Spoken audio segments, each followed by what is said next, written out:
Introducing the GRS Delphin Knife. Precision and ease for your artificial grass cutting needs. Start by loosening the screw on the Delphin knife to open it. Insert the blade into the holder, then close the knife and securely tighten the screw to ensure the blade is firmly in place.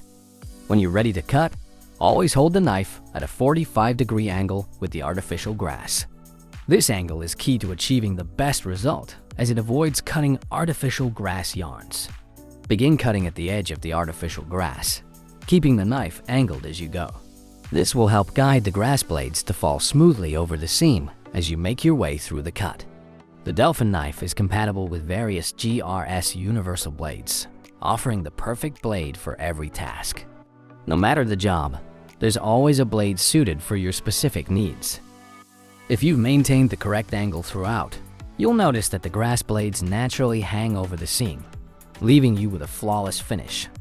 And that's how you use the GRS Delphin knife for professional, precise, and seamless results every time, with the versatility of GRS Universal Blades.